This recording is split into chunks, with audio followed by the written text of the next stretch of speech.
বিসমিল্লাহির রহমানির রহিম। পূর্ব কথা। নিশ্চয়ই সকল প্রশংসা একমাত্র আল্লাহর। সলাত ও সালাম বর্ষিত হোক আমাদের নেবী মুহাম্মদ, তার পরিবার ও তার সাহাবিগণের উপর। চিন্তাপরাত কোনো ইসলামী বই না, তবে মুসলিমদের জন্য লেখা বই। সর্বব্যাপী মিডিয়া প্রপাগান্ডা, প্রথাগত প্রথাবিরুদ্ধতা, সাংস্কৃতিক আগ্রাসন আর আদর্শিক উপনিবেশিকতার কালে বইটি যদি মুসলিমদের চিন্তার জট খুলতে কার্যকরী হয়, চিন্তার জগতে অল্প হলেও নাড়া দেয়, তবে সেটা হবে একটা বড় পাওনা। বইতে 4টি অনুবাদ আছে। ক্রিস হ্যাজেসের এন্ড অফ এম্পায়ার থেকে সাম্রাজ্যের সমাপ্তি, গাইডি ইটনে Islam and the destiny of man বইয়ের কিছু অংশ নিয়ে হাউস নিগার, ড আসাদজামানের অরিজিন অফ সোশ্যাল সায়েন্সের অবলম্বনে গোড়ায় গলদ এবং শায়েখ জাফর ইদ্রিসের সেকুলারিজম অ্যান্ড মোরাল রিলেটিভিজমে অবলম্বনে ভুল মাপকাঠি। এর মধ্যে শুধু সাম্রাজ্যের সমাপ্তিকেই সোজাসাপটা ভাবানুবাদ বলা চলে। বাকি 3টির ক্ষেত্রে বেশ অনেকটা পরিবর্ধন সংযোজন করা হয়েছে। বদলানো হয়েছে লেখার ক্রমবিন্যাসও। এছাড়া ফিরিঙ্গি সেন্ট্রিকের মূল থিম সহ বেশ কিছু গুরুত্বপূর্ণ অংশ নেওয়া হয়েছে ড আসাদজামানের European transition to secular thought এবং দ্য কনকোয়েস্ট অফ নলেজ লেখা দুটি থেকে।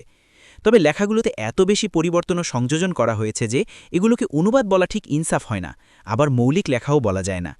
এই লেখাগুলোর ক্ষেত্রে অবলম্বনে ব্যবহারই তুলনামূলক বেশি যৌক্তিক ও নিরাপদ মনে হচ্ছে।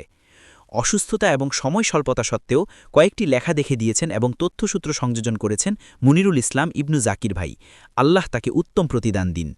এমন সময়ে অনেকে তথ্য, পরামর্শ, গুরুত্বপূর্ণ মন্তব্য এবং উৎসাহ দিয়ে সাহায্য করেছেন, যারা হয়তো পর্দার আড়ালে থাকতেই স্বাচ্ছন্দ্য বোধ করবেন।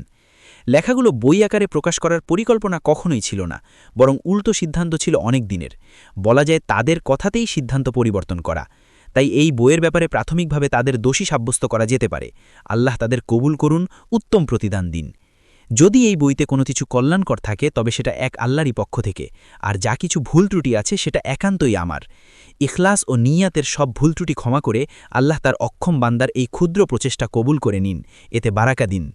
নিশ্চয়ই সকল প্রশংসা কেবল আল্লাহরই। নিশ্চয়ই সকল প্রশংসাও একমাত্র তারই। সলাত ও সালাম বর্ষিত হোক আমাদের নবী মুহাম্মদ, তার পরিবার ও তার সাহাবিগণের উপর। আসিফ আদনান, শাবান 1440 হিজরি, April 2019। Things fall apart, the center cannot hold. Mere anarchy is loosed on the world. The blood-dimmed tide is loosed and everywhere. The ceremony of innocence is drowned. The best lack all conviction, while the worst are full of passionate intensity. Surely some revelation is at hand. Surely the second coming is at hand. And what rough beast its hour round at last, slouches towards Bethlehem to be born.